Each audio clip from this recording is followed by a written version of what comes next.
саламатсыздарбы? Сиздер менен кайрадан Мектеп Пресс каналы. Бүгүнкү темабыз Direct Speech, тике сөз. Биздин каналга жазылып, биз менен бирге окуңуздар.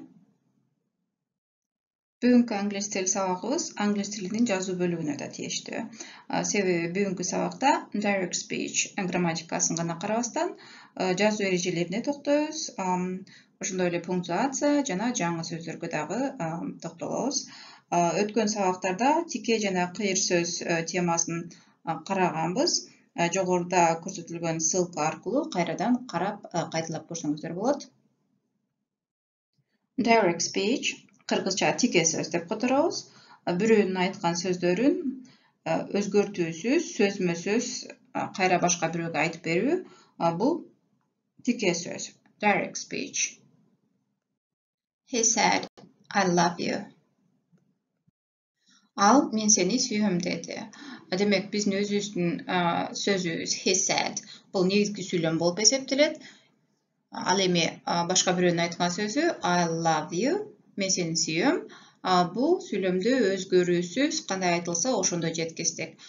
Демек башка бирөөнүн сөзүн өзгөрүүсүз тырмакчанын ичине алып жаздык. Бул direct speech. Тике сөздө башка бирөөнүн айтканын же болбосо башка бирөөнүн оюн жеткизүүдө бир гана бул айтты, тигил айтты деп айтты деген этишти колдонбостон, андан башка дагы башка этиштерди колдонсок болот. Сүйлөмдүн мазмунуна жараша, эмне жөнүндө айтып атабыз, ошого жараша, контекстке жараша төмөндөгү этиштерди колдонсок болот. Бул жакта жаңы сөздөр болсо, жаттап эстеп калыңыздар. Биринчи учур чакта, андан кийин өткөн чакта берилди этиштер. Мисалы, reply, жооп берүү, replied, жооп берди. Ask, суроо берүү, asked, суроо берди. Comment, комментарий кылуу, commented, комментарий кылды. Agree, макул болуу, agreed, макул болду. Shout, кыйкыруу, shouted, кыйкырды. Admit, кабыл алуу, admitted, кабыл алды. Демек, бул этиштер тике сөз сүйлөмдөрдү түзүүдө колдонсоңуз болот. Анда эмесе дагы бир мисал карап көрөлүк. He asked, will you marry me? Ал мага турмушка чыгасыңбы деп сурады. Демек, бул жерде негизги сүйлөм, башкача айтканда биздин айткан, биздин жеткизүүдө колдонгон сөзүбүз сурады деген сөздүн этиштин жардамы менен түзүлдү. He asked. Андан кийин башка бирөөнүн айткан сөзү өзгөрүүсүз тырмакчанын ичинде жазылды. Көңүл бөлөлүк, бул суроолуу сүйлөм. Суроо белгиси сүйлөм тырмакчалардын ичинде калды. Эми жазуу эрежелерине көңүл буралы. Эсиңерге сала кетейин. Direct speech, тике сөз, эки сүйлөмдөн турат. Биринчиси негизги сүйлөм. Бул негизги сүйлөм биздин айткан сөзүбүз. Биз кантип башка бирөөнүн сөзүн жеткизип атабыз. Ал сурады, ал айтты, ал жооп берди деген сыяктуу сөздөр. Андан кийин экинчи бөлүгү бул башка бирөөнүн айткан сөзү. Муну багыныңкы сүйлөм дейбиз. Will you marry me? Бул багыныңкы сүйлөм. He asked. Бул негизги сүйлөм. Жалпысынан бул direct speech. Демек, сүйлөм түзүүдө direct speech негизги сүйлөм эң биринчи жазылышы мүмкүн. Же болбосо башка бирөөнүн сөзүнөн кийин жазылышы мүмкүн. Же болбосо башка бирөөнүн айткан сөздөрүнүн ортосунда жазылышы мүмкүн. Азыр жөнөкөй сүйлөм, суроолуу сүйлөм жана илеп белгиси менен сүйлөмдөр кандай эрежелерди колдонуп жазышыбыз керек, ошол жөнүндө мисалдар менен карап чыгалык. Биринчи мисал кылып, жай сүйлөмдү алалык. Let's go to the cinema. Жүрүп киного кеттик. Бул жай сүйлөм. Сүйлөмдүн аягында чекит коюлган. Демек, мындай сүйлөмдү тике сөздө кантип жазышыбыз керек?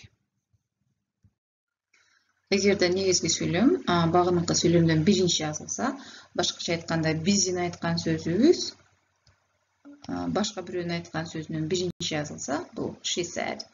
Биздин айткан сөзүбүз, бул башка бирөөнүн айткан сөзү. Демек, биздин айткан сөзүбүздөн кийин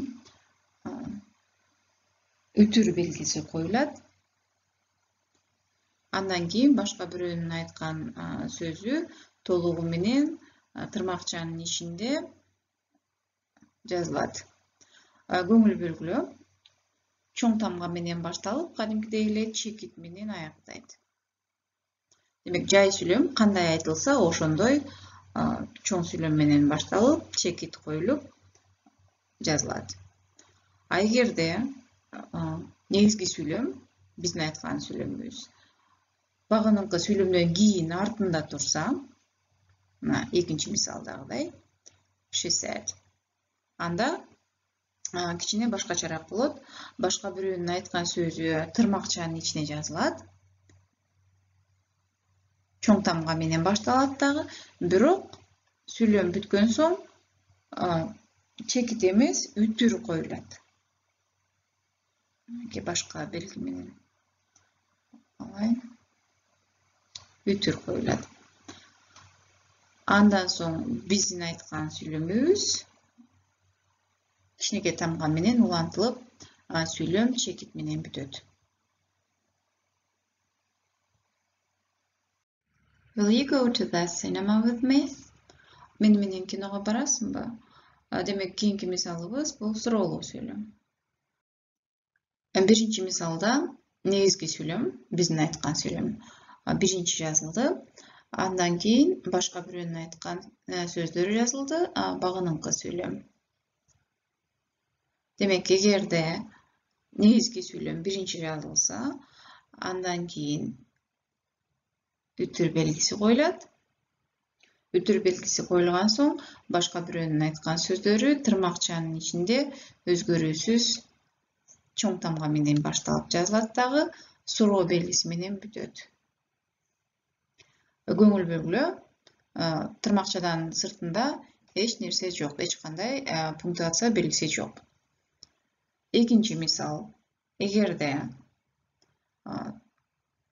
негизги сүйлөм, биздин айтканыбыз багыныкы сүйлөмдөн кийин коюлса, багыныкы сүйлөм, анда башка бирөөнүн айткан сөзү тырмакчанын ичинде өзгөрүүсүз жазылат. Кадимкидей эле чоң тамга менен баштап, суроо белгиси менен бүтөт. Бирок тырмакчанын сыртында эч кандай белги коюлбайт дагы, негизги сүйлөм жазылат. She asked. Точка, башкача айтканда чекит белгиси сүйлөм аяктаган соң коюлат. Hurry up, шашыл. Бул илеп белгиси менен сүйлөмдөр, суроо белгиси менен сүйлөмдөргө окшош эрежелер колдонулат. Демек, биринчи мисалда he shouted, ал кыйкырды. Бул негизги сүйлөм. Негизги сүйлөм бүткөн соң, мынакей үтүр белгиси коюлду. Андан кийин тырмакчанын ичинде багыныкы сүйлөм жазылды толугу менен. Сүйлөм илеп белгиси менен сүйлөм чоң тамга менен башталып, илеп белгиси менен бүттү. Бардыгы тырмакчанын ичинде калды. Ал эми сүйлөм бүткөн соң, тырмакчанын сыртында эч кандай белги коюлган жок. Демек, бул эгерде биз негизги сүйлөм биринчи жазылса. Андан кийинки мисалда болсо, негизги сүйлөм экинчи жазылды. Багыныкы сүйлөмүбүз, бул негизги сүйлөмүбүз. Демек, кадимкидей эле тырмакчанын ичинде башка бирөөнүн айткан сөздөрү чоң тамга менен жазылды. Чоң тамга менен башталып, илеп белгиси менен аяктады. Тырмакча бүткөн соң, шак эле негизги сүйлөм башталды. He shouted, ал кыйкырды. Сүйлөм бүткөн соң, чекит белгиси коюлуп, сүйлөм аяктады. Буга чейин каралган мисалдарда негизги сүйлөм биринчи жазылса кандай эрежелер колдонулат жана негизги сүйлөм экинчи жазылса кандай эрежелер колдонулат, ошону карап чыктык. Биз айтканбыз, бизде негизги сүйлөм башка бирөөнүн айткан сөздөрүнүн ортосунда да жазылышы мүмкүн деп. Бул жакта эки нюансты эске алышыбыз керек. Мисал катары татаал сүйлөмдү алдык. If you want, we can go to the cinema. Эгер кааласаң, биз киного барабыз. Бул жерде бул бир толук сүйлөм. Ошол сүйлөмдүн ортосуна биз өзүбүздүн сөзүбүздү кошуп айтканын жатабыз. Демек, if you want деген биринчи бөлүгүн өзүнчө сүйлөм катары алдык. Тырмакчанын ичинде жаздык дагы чоң тамга менен баштап, үтүр белгиси менен токтоттук. Андан кийин негизги сүйлөм келди. Биздин айткан сөзүбүз she said. Ал айтты. Биздин айткан сөзүбүз үтүр менен аяктады. Бул жерде көңүл бура турган нерсе бул экинчи сүйлөм. Экинчи сүйлөм кандай башталат? Экинчи сүйлөм кичинекей тамга менен башталат. Кичинекей тамга менен башталат дагы чекит менен аяктайт. Кадимкидей эле тырмакчалардын ичинде жазылат. Эмне үчүн экинчи сүйлөм кичинекей тамга менен башталат? Себеби бул биз бир сүйлөмдү экиге бөлүп айтып атабыз. Сүйлөм толук бүтө элек. Эми экинчи сүйлөмгө көңүл бурөлүк. I am busy. I can't go to the cinema. Мен бош эмесмин. Мен киного бара албайм. Бул мисалда бизде эки сүйлөм турат. Башка бирөөнүн айткан эки сүйлөмү.